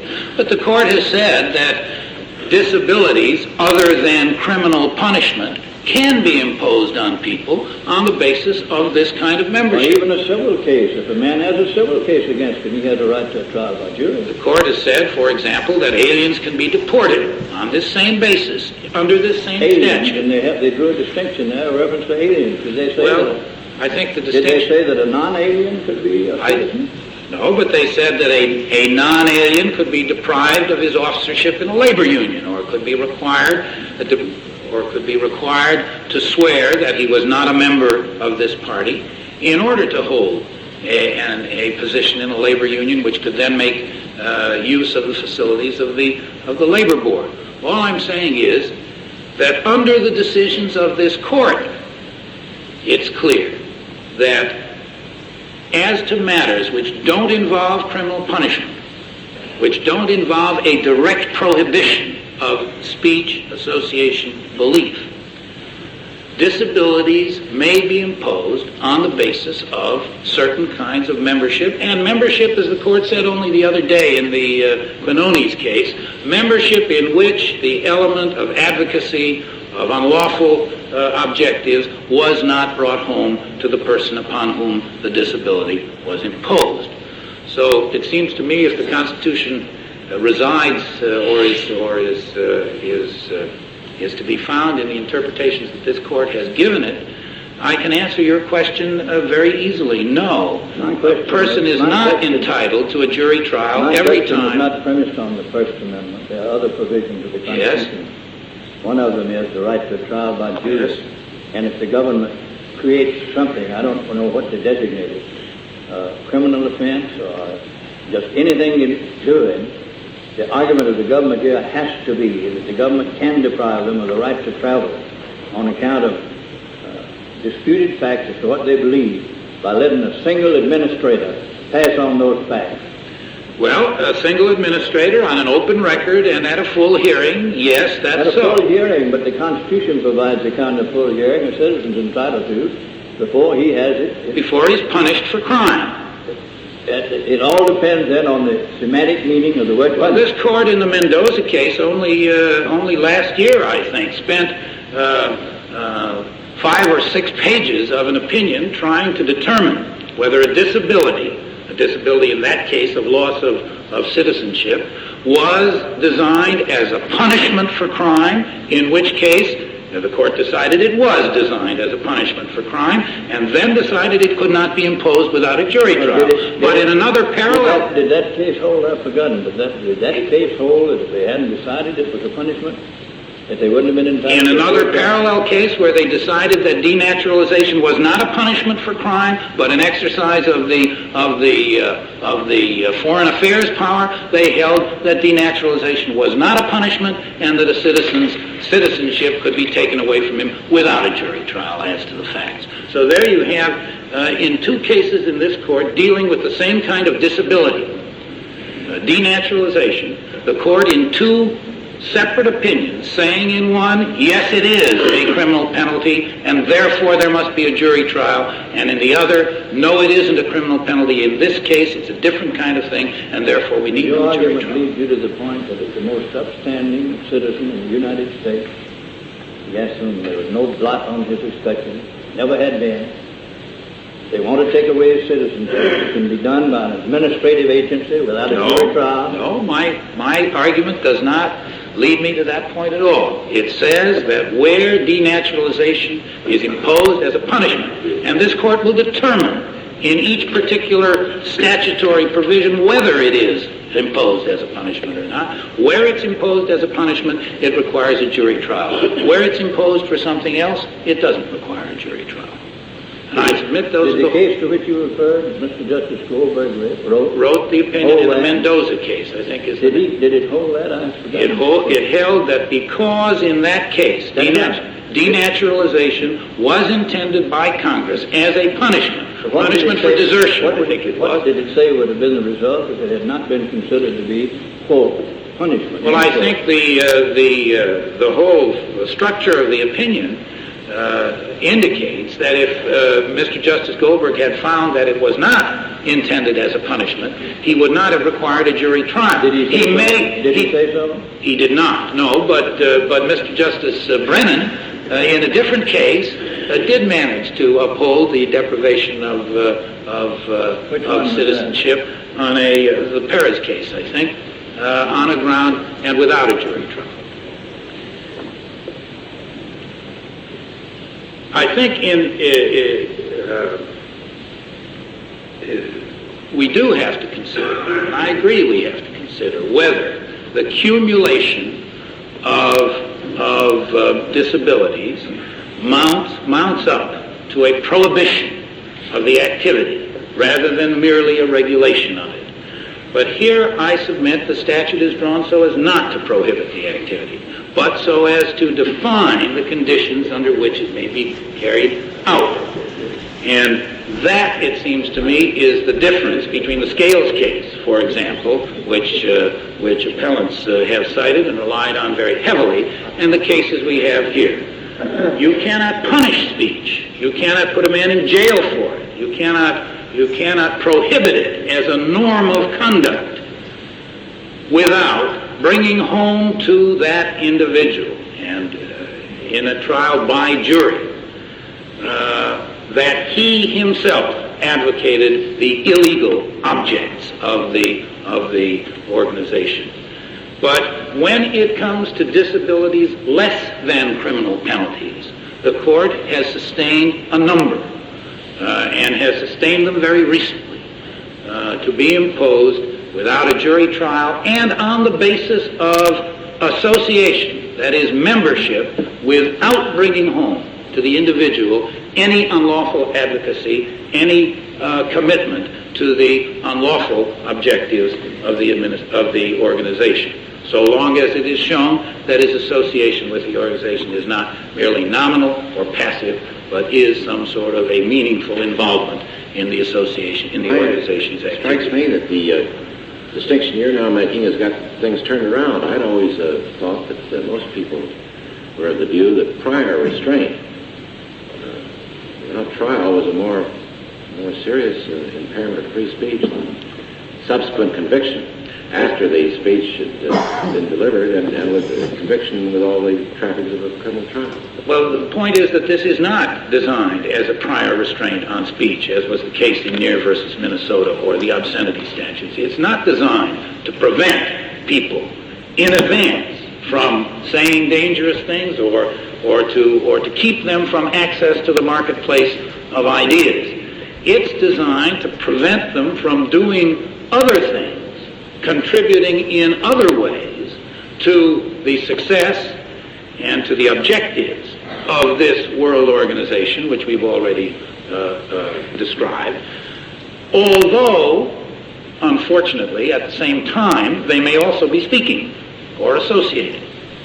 And that's why it's not a prior restraint case in the sense of Neer or the licensing cases and so on. You know, you mean it's not intended to keep him from going abroad because you fear that he may convert somebody over to his ideas? No, it's not.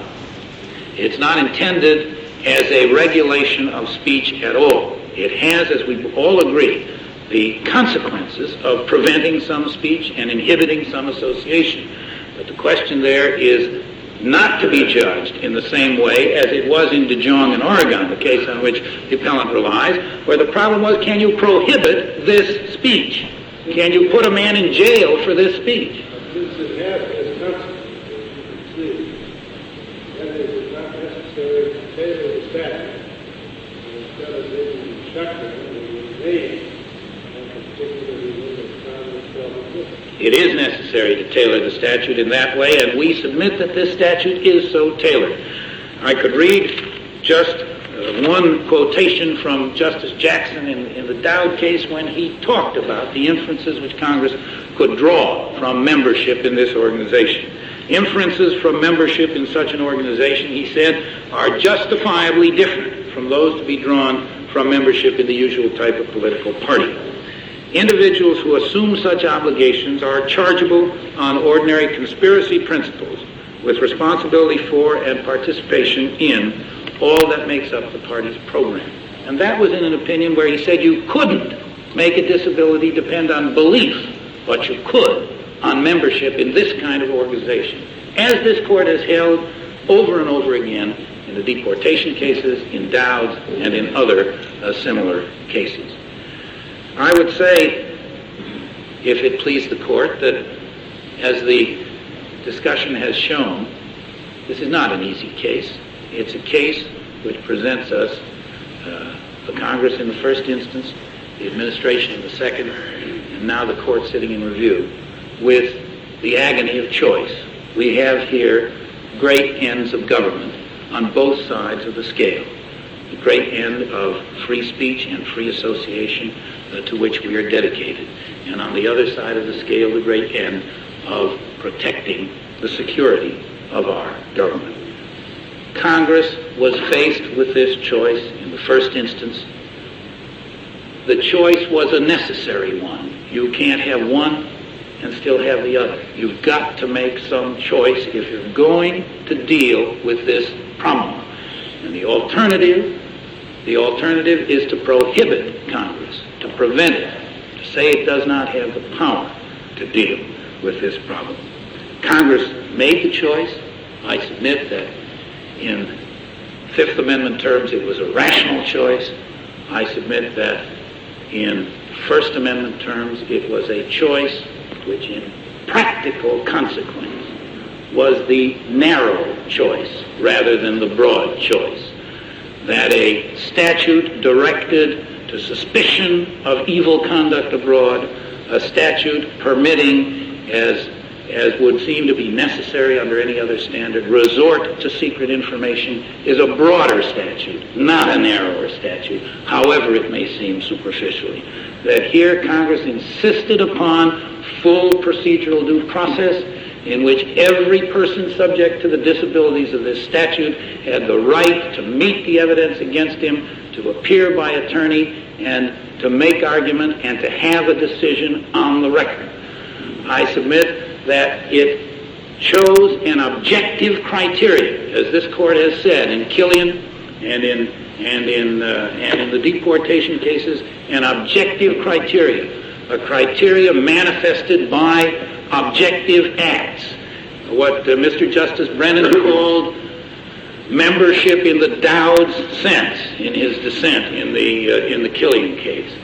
That's the kind of criterion that has been chosen here. It's an objective criterion, and it has the effect of narrowing the statute rather than submitting the applicant to the whim or the suspicion of an administrator. For these reasons, Mr. Shays, does your approach leave any room at all for distinguishing between these particular people who are involved here and any other member of the party? Or well, I think you stand or fall on the validity of this statute vis-a-vis any member? No, I think it's very important to note that the court need only decide the case for these two appellants. And as to these two appellants, as we've already said, they are the president of the party and the editor of its chief theoretical journal. The record is replete with evidence which, by any standard of meaningfulness, makes their association with the party meaningful.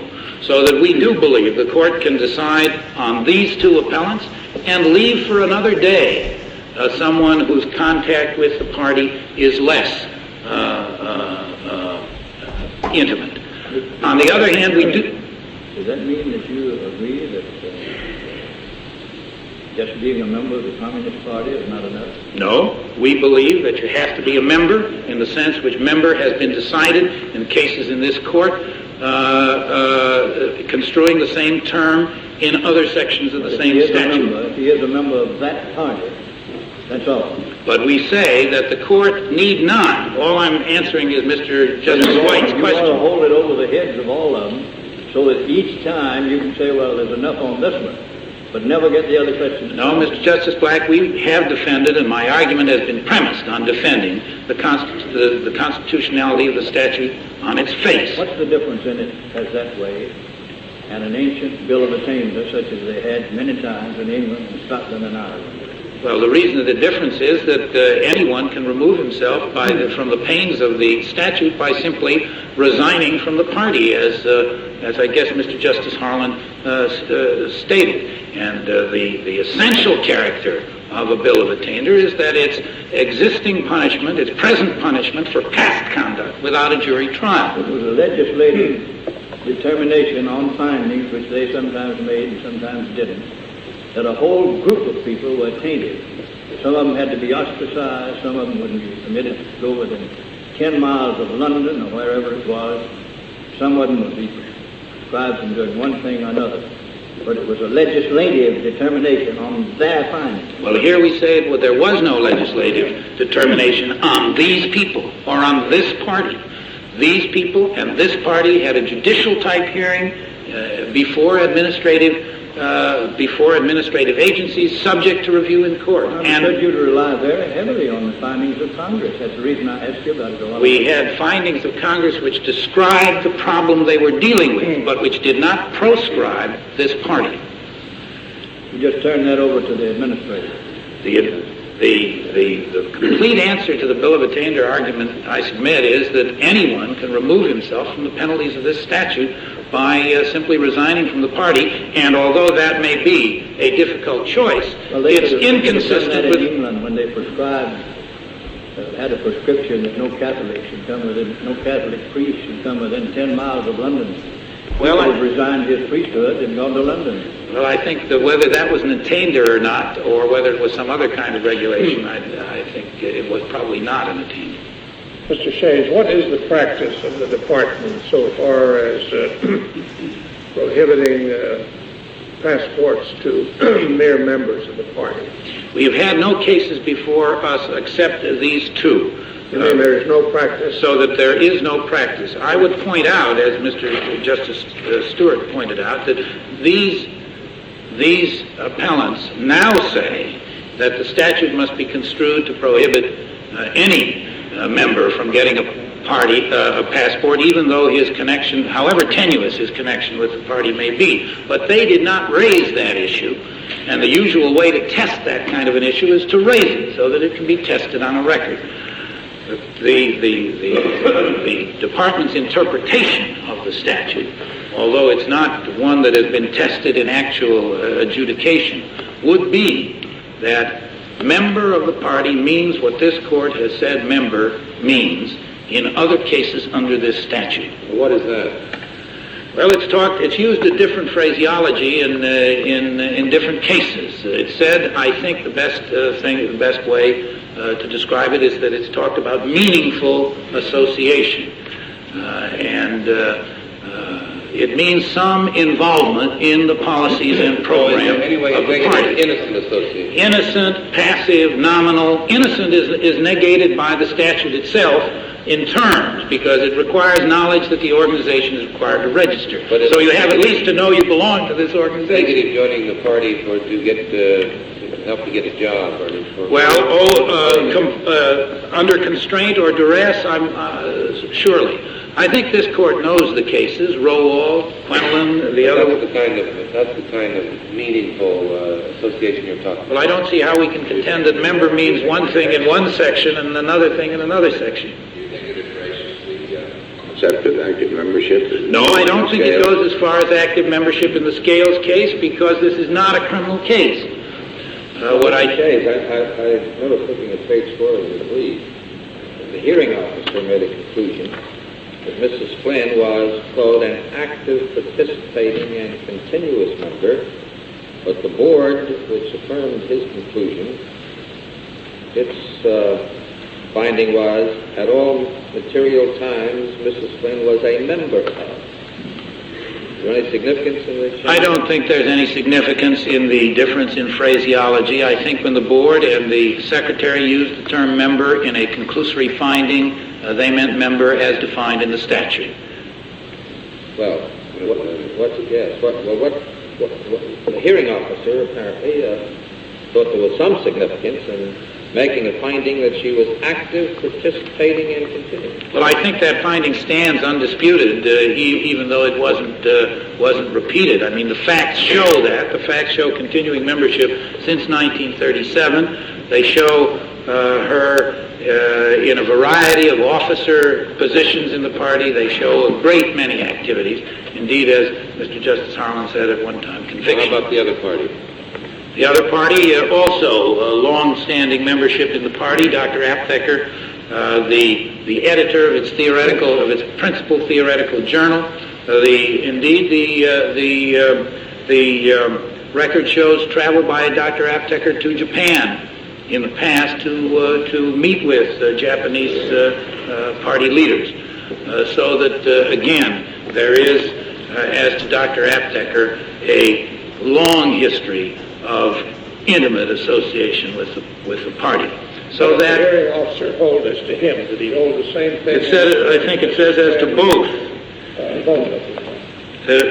No, I'm sorry. That's Mrs. Flynn, and that's the only one I can. I'll supply the hearing officer's finding as to Dr. Aptheker. Yes, well, I was just wondering if there's any distinction between the two as found by the hearing officer, and that would have some bearing perhaps on the effect of the finding of the board itself, where they said we find her to be a member. I don't believe, Mr. Justice Warren, that there's really any basis for distinguishing between these two people. They are, as Mr. Justice Goldberg said, functionaries of the party. They are intimately connected with its history over a period of 30 years. If the statute can apply to anybody, it's got to apply to them.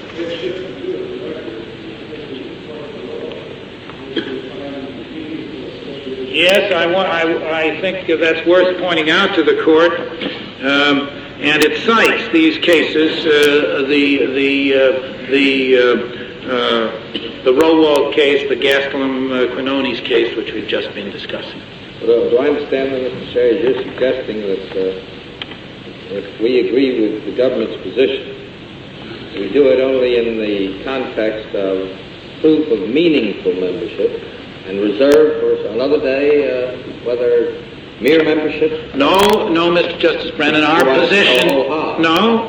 our position is that member in this section means what it means in other sections of the same statute. Well, what's that? And that therefore, quote, mere membership, if you, by mere membership, you mean unwitting membership, coerced membership, nominal membership, passive membership, take the terms that you want, is not precluded by this statute any more than it is was in the Rowald case. I'm just wondering, this does mean, are you suggesting, I confess I don't quite follow you. Are you suggesting then that if it's a revocation proceeding, which this was, or if it's an application proceeding, that there has to be a hearing, and if what turns up in the evidence is only nominal, mere, whatever other label you want to put on it, that then the passport will issue or will not be revoked? Is that what you're telling us? What I'm saying is exactly that, Mr. Justice Brennan. I'm saying that we've talked about a standard in language, but as you recognize, the problem is on a case-by-case determination to decide to apply that standard to cases, and it's very hard to talk about what you would need in terms of evidence to get you over the line without having seen the particular case. But I take it our position is that on the Rowald record, we could not deny passport. Yes. And I take it notwithstanding a member of the party as to which the Congress has found is dedicated to objective of the overthrow and so forth. That's exactly what the court held in Rowald itself. Well, we didn't have in Rowald, did we, the benefit of, did we? Oh, yes, it's the same statute. That's the point. It's just the second title of the same statute. With all these findings? Yes. Could you tell me where in the record any action the board took? I think the board referred to here is the Board of Passport Appeals. Yes. Where is that reflected? And you can... is that just the letters? No. It's only referred to in the letters. That is, the finding of the Board of Passport Appeals is not in the printed record, but it is in the certified record that has been filed with the court. Was that an opinion or a set of findings or what? It was a set of a short memorandum. Did it adopt the findings or to reject any findings? No, it did not. It accepted the findings below. They accepted the findings of the hearing officer? Well, they did not purport to reject any, I think. What they did was, in effect, it's a very short paper coming substantially to the conclusory finding that is referred to in these records. Your answer to Mr. Justice Goldberg prompts me to ask you this one question. He asked you about the findings of the reviewing court. Are you relying on the findings of the board that is supposed to have heard the evidence? Or are you relying on the findings of the court that reviewed the evidence? We're relying on the findings of the board as substantive by the court upon review. And whose findings of fact are you relying on? I'm on the findings of fact of the board. Only. But the finding of fact of the board is that these people were members within the meaning of the statute. And it's not that they were meaningful members. Our argument is that members means what it means in the statute, in that finding. And therefore, and if anybody is a member within the meaning of that test as prescribed in this statute, these people are. Thank you, Mr. Chief Justice. Mr. Abt, I'd first like to point out to the clerk the finding of the hearing officer in the case of Dr. Apteker, which appears as a part of the letter from Mrs. Knight to him at page 13 of the record. states the hearing officer concluded that on the basis of the evidence of record, the State Department had reason to believe that you were within the purview of Section 6A of the Act. That's the only finding that the hearing officer made in that case. Didn't even make a finding of membership, but only a finding of that he had reason to believe that Dr. Apteker was a member. Second, I'd like... What did the board find? Did the board... Well, there was no finding by the board. No finding. No. Well, this was the finding of the hearing officer. The hearing officer found that he had reason to believe that Dr. Apteker was a member. That appears at page 13 of the record. But that's not really an issue in this case. You told us much earlier. Of course not. It's not an issue. No Perfetto case at all, is it? It's not an issue except to the extent that we've been talking about mere membership, whatever mere membership is. And by mere membership, I assume that we've been talking about non-meaningful membership in the Rowald sense, coerced membership or casual membership, something of this kind. That's not in this case. But I do want to reply to a question that the Chief Justice asked as to whether the State Department has applied the passport provision to rank-and-file members. Let's use that term instead of the term mere member of the organization. And the answer to that, Mr. Chief Justice, is that the statute makes it difficult, if not impossible, for a rank-and-file member to apply for a passport, because by the very act of applying, he's subjecting himself to a possible 5-year prison sentence. And this is no academic business.